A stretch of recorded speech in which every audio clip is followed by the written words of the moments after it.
y'all for being here today, for joining us on our annual Pregnancy, Infant, and Child Loss Remembrance Day service. We're grateful for all you who are here in an impossible moment, maybe for you. This place might bring back memories that are sometimes joyful and sometimes not joyful. Some of you might not have been back here since great pain and great loss. And so we're grateful that you trusted Wake Med, you trusted us to hold this time with you in this remembrance service. I want to offer a thank you on behalf of our administration here at Wake Med, our CEO and President Donald Gensig, our Vice President Valerie Barlow, who's over our Department in Spiritual Care. And I also want to thank all of the staff who are here, staff on our pregnancy, on our neonatal units, on our NICU, on pediatric units. We are grateful for all of your attendance here today. Thankful for our team with media and marketing and just so many staff who are here today. And then I would be remiss if I didn't thank our own staff in spiritual care who continue to support you long after the days and the nights are over here in the hospital. A thank you to all of our staff who are around and students who are holding and supporting. And then a huge, huge thank you to Molly Williams, who many of you know, and yeah, it's okay to clap for Molly. And Molly will come up shortly, but Molly's our bereavement program coordinator. And I'm smiling because of her care and intentionality over the last few years to say this is a service that we need to hold, but we also need to hold it well, and that families are remembering this day in their own way, and how can we be a part of that? And she's really made this service special and this day special. So a huge thank you to Molly for all your work and care. Before I take my seat, I want to make special note. Again, I talked about how amazing and special Molly is. I want to make a special note about a song that you will hear in this evening's service.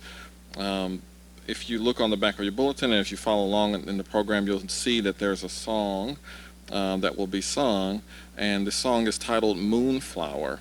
It was written and composed specifically for this service. So the song was written and composed just for this service. Our past and present chaplains who have served on the 4th floor in the hospital that care for people, they have composed this song together. They wrote the lyrics together, came up with the music and the melody together, and will sing it for the first time publicly to us tonight and for us tonight. And so grateful for that and wanted to make special note of that. Also mindful, some of you might be watching this virtually as well, and want to welcome you and thank you as well. And even in your desire to be here, we hope that you experience the service with us. With that said, I want to thank and invite Molly to come and offer the invocation for tonight's service. Thank you, Molly. Welcome. We come tonight to be with others who know the unique pain of the loss of a pregnancy or the death of a child. As I prepare to offer our invocation, I invite you first to bring your awareness to this place, to the people alongside you. To take a few deep breaths.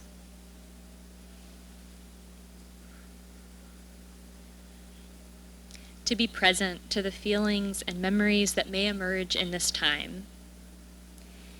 We gather to remember and to hold our grief in community, alongside others who know intimately times of loss and longing, sorrow and searching. Welcome, you who are clinging to the memories you have. Welcome, you who cannot let go of the imagined future you hoped for. Welcome, you who are tired of hoping. Welcome, you who accompany others as they grieve day after day. Welcome, you who feel that your family and friends may never understand your pain. Welcome, you who miss your sibling, you who never got to know them in the way you wanted to. Welcome, you who offer care and support to people amidst their very hardest days. Welcome all, however your grief meets you tonight.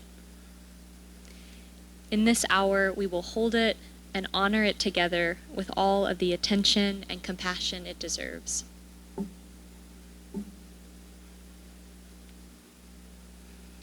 Every year on October 15th, there is a wave of light created around the world in honor and in memory of those who've experienced pregnancy and child loss. Today, we will participate in that international wave of light by lighting candles here together. After I light the large pillar candle, you're welcome to light a candle yourself. I invite you to come down the middle aisle to receive a candle.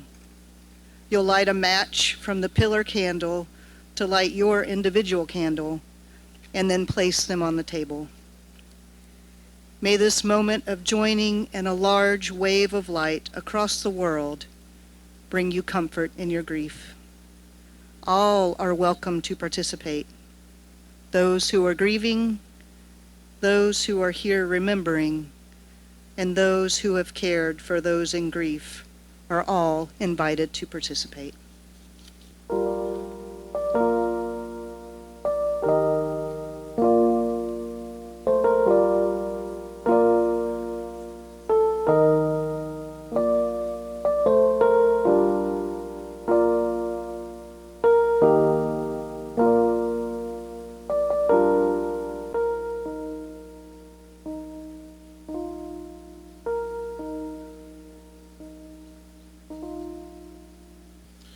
An excerpt from A Prayer for Grieving by Cole Arthur Riley. May our mourning look how it must from moment to moment, free from guilt about how much sadness we can muster. And as we meet grief in all its complexity, grant us a small company capable of remaining with us in our loss. Those who journey with us as we heal. Not so they can speak platitudes or try to drag us towards happiness, but so they can hold space for our pain. Cast out any timeline we've made for our own healing. Remind us that grief rests and wakes as she chooses, but remains with us across time. Help us to hold our tears as sacred, never being too quick to wipe them away or keep them prisoner, knowing that our freedom is wrapped up in theirs. May it be so.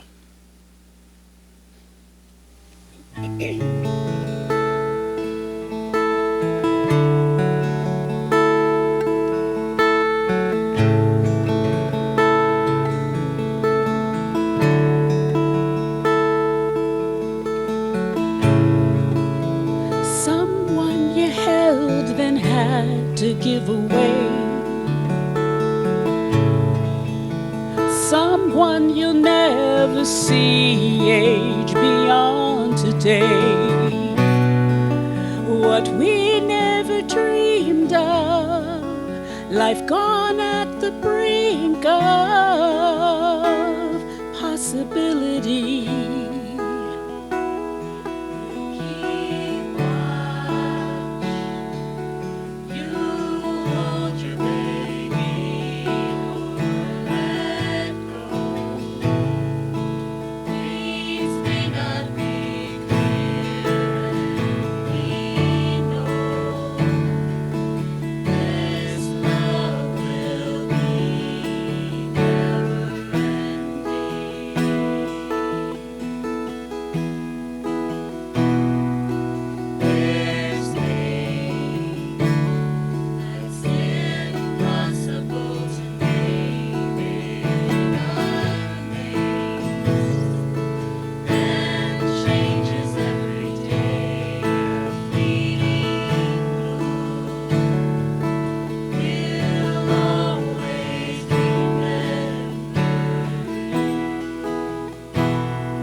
Cries in the night and days of distant silence, arms that embrace and words that are misguided. No right thing to say, but let's sit here together anyway.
Good evening, everyone.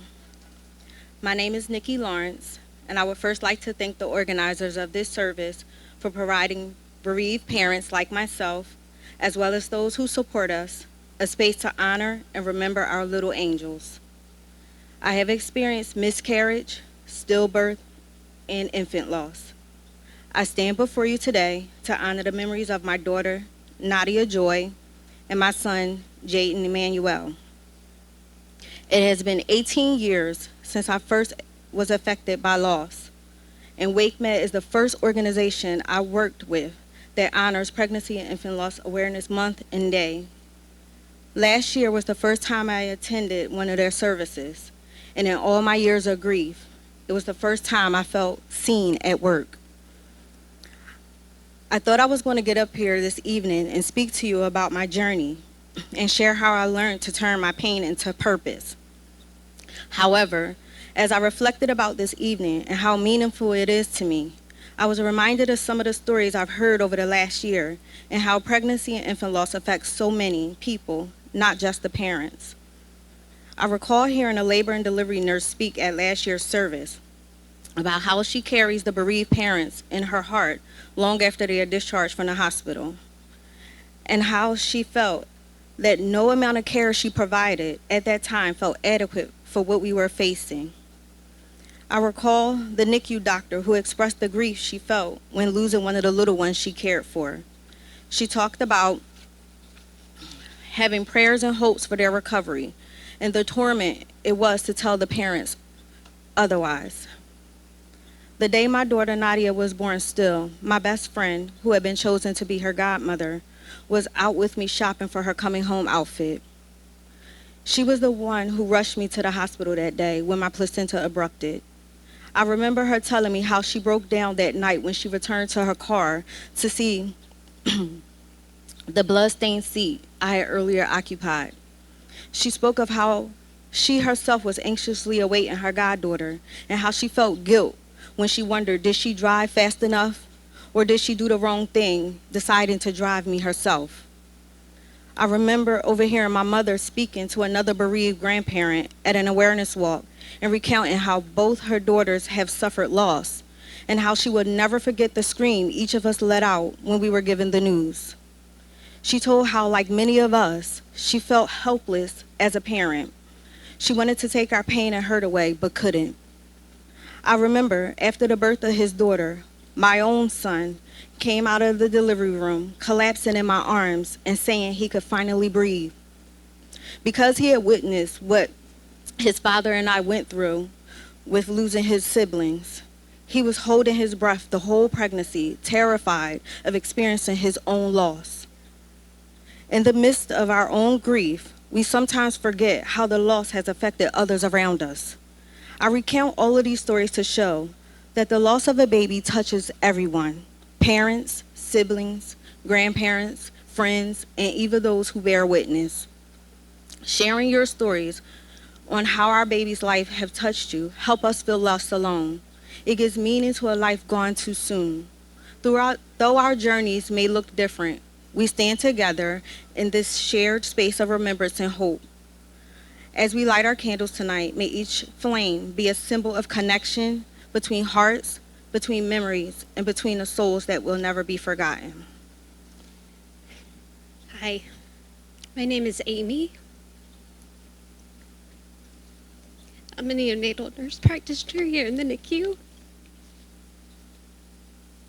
It is such a privilege and honor to be here with all of you tonight, to share in a space of remembrance and love. Whether you're remembering a baby that you hoped for, that you carried, or that you held, your grief and your love matter deeply. Thank you for allowing me to hold that with you. In the NICU, I have witnessed some of the hardest and most sacred moments in life. Moments when joy and heartbreak sit side by side. Every baby and every family that I have cared for, I carry forward with me. They all become part of a family of everyone they interacted with, all of the providers, nurses, therapists. Every single one has left a footprint on all of our hearts. We carry the joy, certainly, but we also carry the sadness and grief of every loss. While in the moment that grief and sadness may not be outwardly expressed, know that it is carried even after we leave the hospital. We remember and reflect in order to serve the next family. We carry love and loss together. Love does not end when a heartbeat does. Love continues. It shifts, it takes new forms.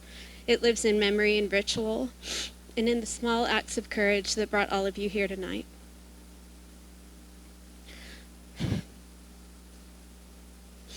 I want to be sure that you know that your child mattered. Their story, no matter how brief, has changed the people who loved and cared for them. Their existence has left ripples in your hearts, your families, and in the hearts and hands of all of those who had the privilege to care for them. Every family here tonight carries a story that began with hope, with dreams of first steps, first words, first birthdays. Those dreams don't vanish. They become part of a larger story, one that includes grief, but also incredible strength, compassion, and love. Tonight, we remember. We remember the babies and children who left footprints on our hearts. We remember the parents, siblings, grandparents, friends who carry their memories forward.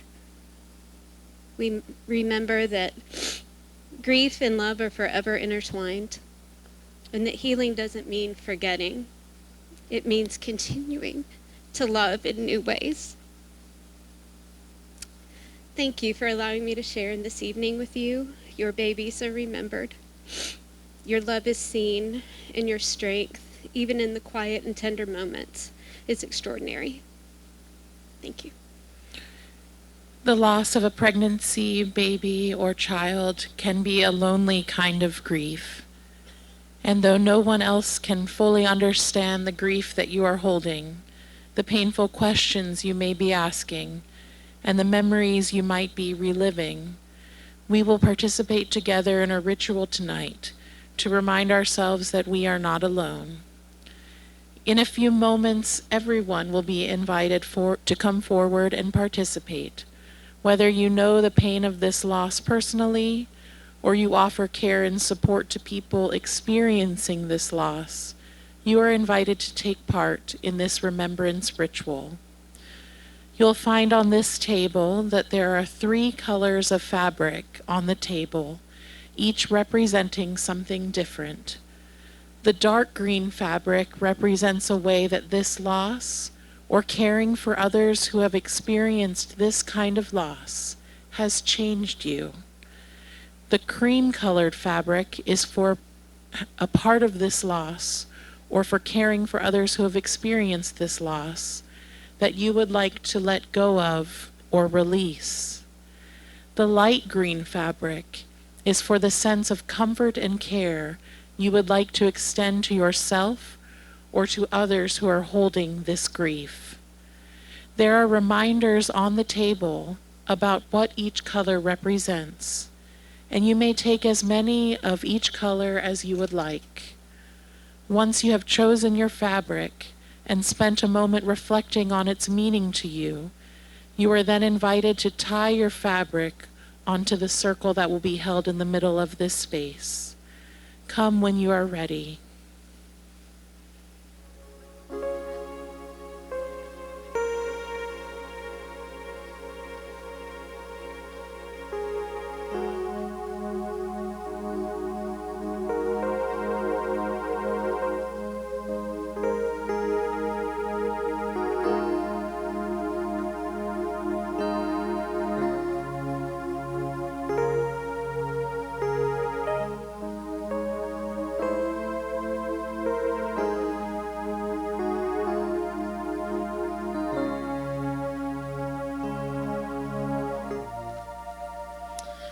I want to echo thanks that was offered earlier for all of you to spend time with us tonight, this evening.